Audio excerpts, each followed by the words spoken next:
All of humanity can be divided into three groups.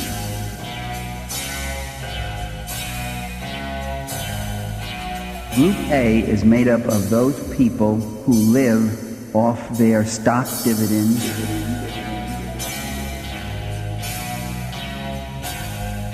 the interest on their bonds, their land and mineral and oil royalties,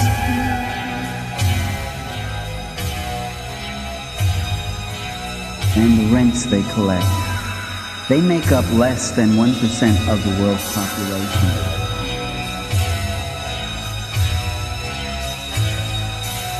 Group B and C are the other 99-point-something% of humanity.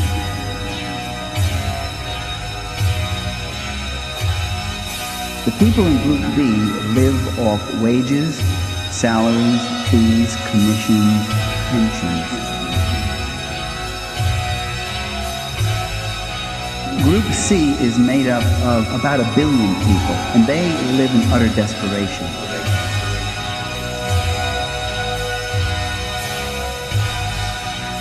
They don't have wages, salaries, pensions. They live from hand to mouth. They live on scraps, and they live in hunger and utter desperate poverty.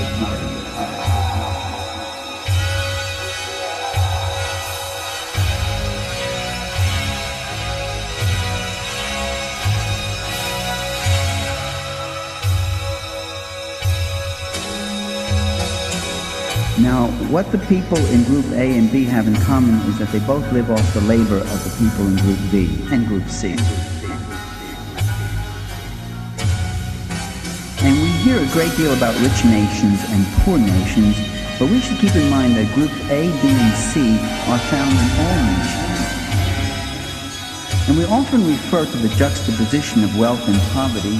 We often make reference to this juxtaposition. We say, there's such a great wealth here and such great poverty here. Isn't that terrible? This contrast, this gap. And what can we now do about the poverty? And then we sort of forget about the wealth. What can we do about these people? How can we help them? And what we really ought to start doing is recognizing that there's a dialectical interrelationship between these two things. But there's no accident that there's great wealth and great poverty. That great wealth creates great poverty. That wealth creates poverty. Throughout history, societies that had no great concentrations of wealth generally had no great poverty. There could be scarcities, there could be modest levels of consumption, but not the extremes we have today. There could be hunger if the crops failed, if the herds disappeared, but that hunger was shared by everybody. And there's always a place at the fireplace for everyone. Wealth causes poverty. Now that's not what the ideology of capitalism tells us. The slogans are designed to create a false community of interest. We hear that a rising tide lifts all boats. Well, in fact, a rising tide can sink many boats. Most of the gains that we have won have not come from a larger pie, but through democratic struggle. It is zero-sum, and that is what the people in Group A are keenly aware of.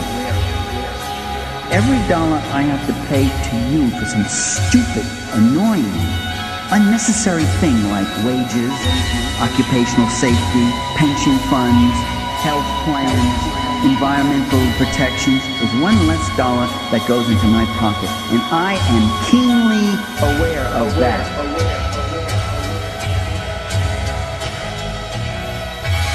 And if you think there's any boss, any owner, who isn't always directed by that consideration in everything he does, then you should learn something about who are the people who own and control the wealth of our society, who sit on the boards of directors of the corporations, the banks, the hospital corporations, the museums, the media cartels, and the like. Wealth causes poverty, and poverty creates wealth.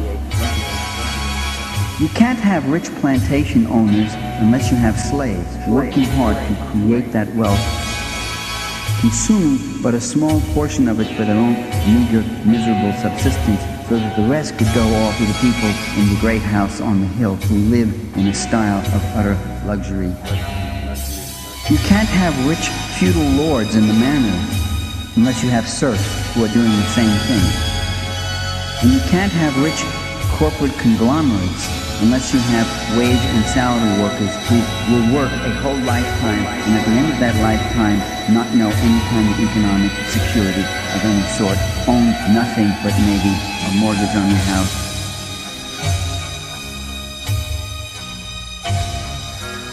So the secret to getting rich is not to work hard, but to get others to work hard for you. As wealth concentrates, poverty spreads. The number of people living in poverty today is growing at a faster rate than the world's population, and wealth is concentrating in vaster conglomerates. Now, why is that happening? Why do people in some countries work for 18 cents an hour? Would you work for 18 cents an hour? No, you wouldn't. Now, why is that? Is it because you're so much more resourceful, so much smarter? Is it because you have higher self-esteem? Why is it you wouldn't work for 18 cents an hour? Well, it's because of the level of democratic struggle where we happen to be at. If conditions got ratcheted down and grounded down, the day might come when we might be working for 18 cents an hour. Because of the relative conditions of labor and capital, because of the relative conditions of democracy versus plutocracy, because of the relative conditions of poverty and wealth. And so what you have is this struggle. The Indonesians and the Zairians and the people in Asia and Africa and Latin America are also the victims of what I call maldevelopment. The poverty of the third world is not an original historical condition. It's not a neutral, natural, historical process. They're not that poor because they just live in those warm climates and they're lazy. Walter Rodney, who was later assassinated, a Caribbean, wrote an interesting book entitled How Europe Underdeveloped Africa. What's interesting about that is the use of the word underdeveloped as a verb. Rodney was pointing out that Africa, had a level of production, consumption, civilization that the people in Africa were quite capable of building. In fact, when Cecil Rhodes and his cutthroats went into the ancient kingdom of Zimbabwe, they came upon architectural artifacts which they couldn't figure out how they were built. They had no idea. They were too busy, of course, killing the native denizens of these lands and taking over their lands. And that's what happens to these people. Their lands are taken from them. Their lands are taken over and given over to commercial cash export crops, to mining and minerals. The goal of capitalism is to transfer living nature into commodities and commodities into capital. That's the constant goal. There's just two sources of wealth. That's nature and the human labor power that you put into it to transform those things, to make them marketable and give them exchange value. So these societies, self-sustaining, self-employing, give way to wage labor. They give way to utter destitution. They give way to shanty towns, to disease, to underemployment. And that process went on in Africa and India, and even in England in the late 18th century with the English peasantry, of driving people off the land, de-skilling and turning them into subsistence labor. In India, in 1800, India was exporting more textile to world markets than England was. Between 1800 and 1830, the Brits went in with their gunboats and they de-industrialized the great textile centers of Dhaka and Madras and drove those people back out onto the land to go raise the cotton and put up prohibitive tariff barriers against Indian goods in England. And that whole relationship transferred and the Indian textile market was destroyed. India's debt from 1850 to 1900 grew by 53 million pounds. The per capita income in India in that time declined by 65%, almost two-thirds. India was being underdeveloped, you see. They were not underdeveloped, they were overexploited. Frederick Engels, Karl Marx's collaborator, took a trip to Ireland in 1856.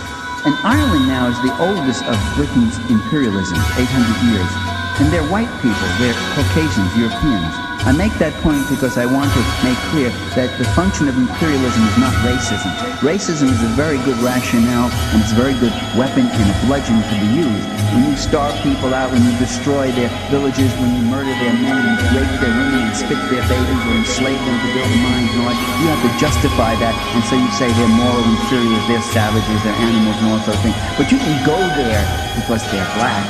You went there because their land had wealth and you wanted to exploit them and use them. And you'll do that to whites. The first imperialisms were against other Europeans, Ireland and Eastern Europe. And that's how Western Europe began its first capital accumulation and colonizing. And this is what Engels says, quote, "How often have the Irish started out to achieve something, and every time they have been crushed politically and industrially." Get that? Not just politically, which is always what's focused on, but industrially too. Never mentioned by consistent oppression, Engels goes on. They have been artificially converted into an utterly impoverished nation. Now the key words there are artificially converted. It's not that they were just naturally poor. They were artificially converted into poverty. The poorer I can keep you, the hungrier I can keep you, the harder you will work for less. And that's when you line up for a job that's 18 cents an hour. The Mayan Indians in Guatemala in the early 16th century, before the Europeans came, had a better diet, more calories, more protein, and better conditions of health than they do today. They had more artists, they had more musicians, more architects, more horticulturalists than they do today. They're not underdeveloped, they're overexploited. They're not underdeveloped, they're maldeveloped. And these conditions are brought about by a process of capital penetration, market domination, superior mobilization of force and violence, and then the expropriation of land and labor. People in these countries don't need to be taught how to farm. They need the land to farm and the implements and the seeds. They don't need to be taught how to fish. They need the boats and the nets and access to shore frontage and bays and oceans and someone to stop the chemical plants and oil tankers from dumping their toxics into the waters.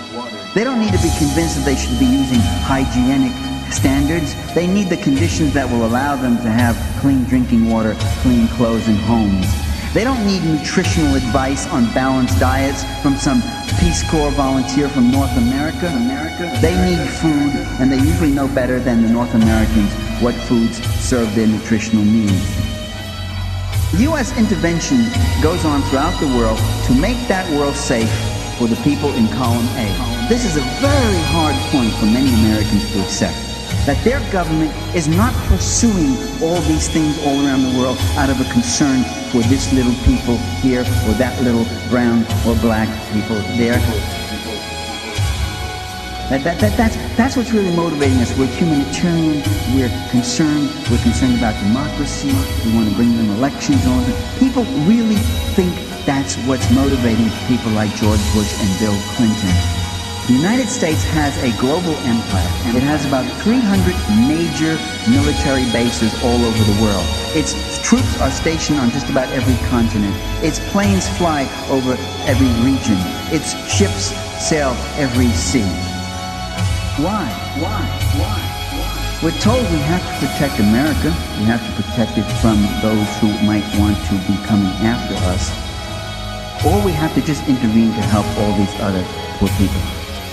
Well, in fact, U.S. leaders have not been interested in propagating democracy. They have supported some of the worst fascist dictators throughout the world.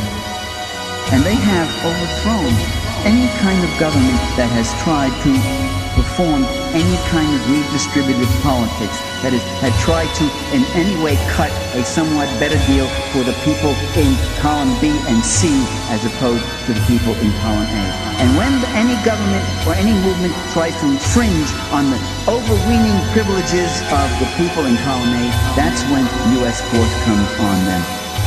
It happened in Portugal during the Colonel's Rebellion in the 1970s. Whether it be a Christian socialist government as in Nicaragua under the Sandinistas, a social democracy coalition in Chile under Allende, which was a popular front of a diverse number of parties, democratically elected, overthrown by the CIA, In Jamaica, another social democratic coalition under Michael Manley, overthrown by the CIA. In Greece, under Papandreou in 1965, democratically elected government. The Dominican Republic under Bosch, democratically elected government. Or it could be a Marxist-Leninist government, as in Cuba, Vietnam, and North Korea. Or it could be an Islamic revolutionary order, as in Libya under Gaddafi. Or even a conservative militarist regime, as in Iraq under Saddam Hussein. Saddam Hussein was put in by the CIA, but he wanted to cut a better deal on oil. Saddam Hussein also put in very unsavory and unnecessary and ridiculous things like free healthcare and free education in Iraq. Those are the kind of things which indicate that you are suspect, that you are not properly dedicated to free market neoliberalism, and you then will have to be dealt with. The public record shows that the United States is the foremost interventionist power in the world. The reasons for intervening is to protect direct investments or to create opportunities for new investments or to take over what are potential resources that are there. In 1907, Woodrow Wilson recognized the support role that the capital state plays on behalf of private capital global investments. Quote, "Since trade ignores national boundaries and the manufacturer insists on having the world as a market, the flag of his nation must follow him, and the doors of the nations which are closed against him must be battered down.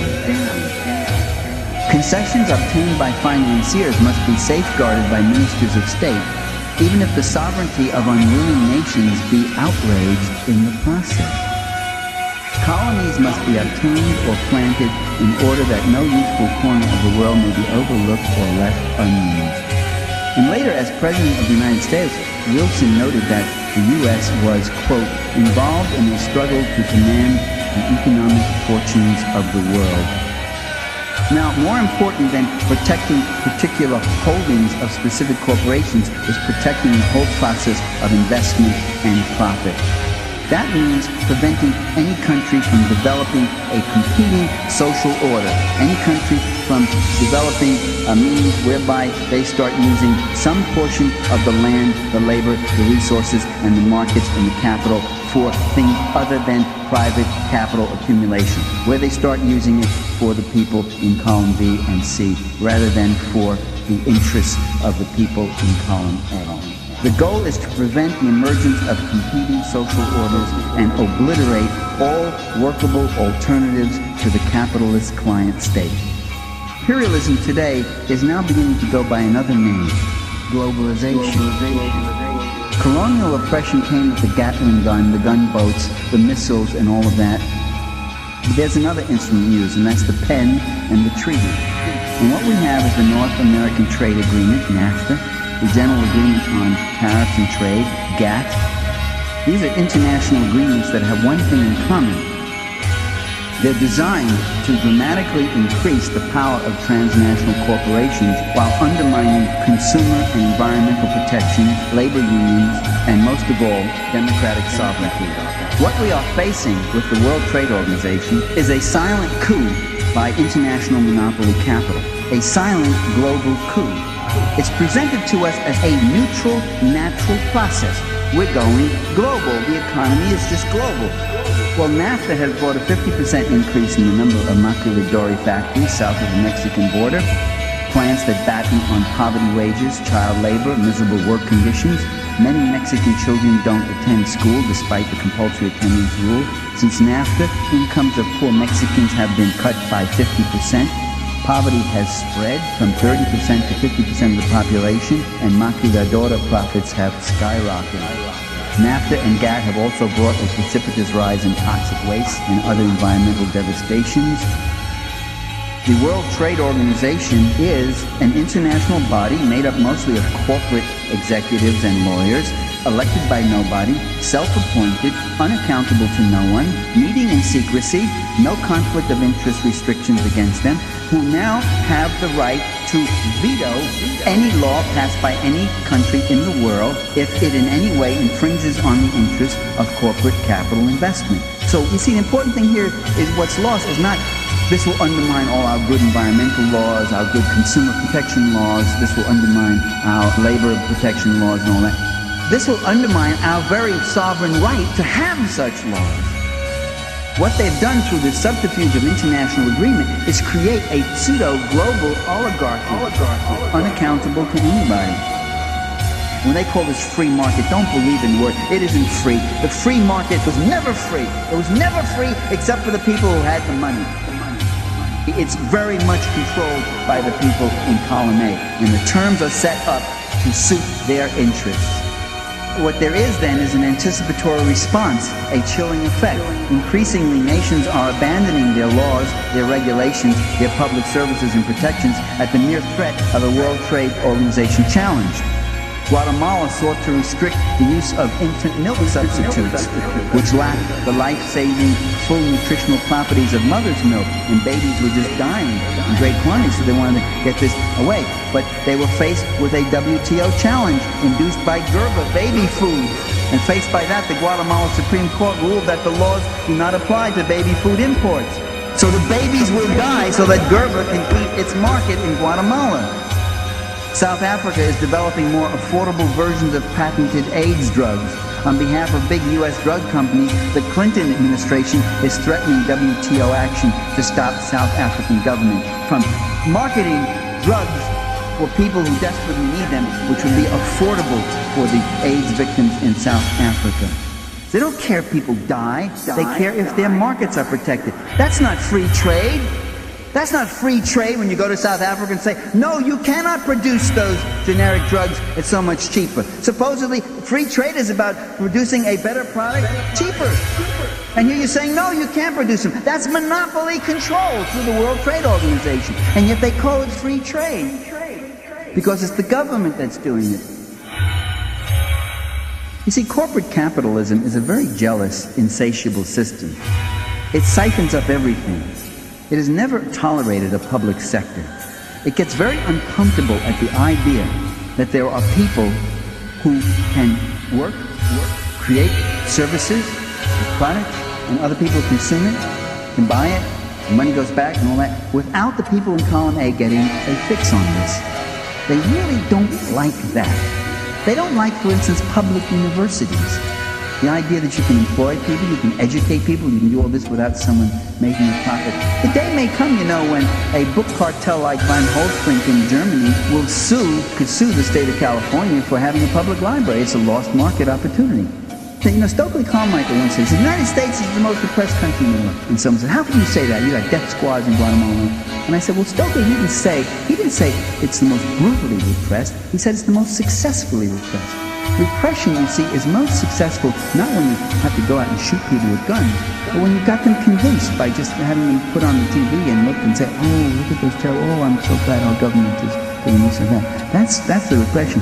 And we're the last to hear about it. Repression is when you can get 90% of the high school students in America be able to name the Three Stooges but can't tell you what the WTO is.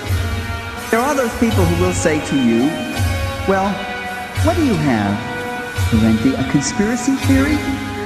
Do you think this is some conspiracy? These people up there are trying to manipulate us and do all this control? Do you think there's a group of men sitting around in a room?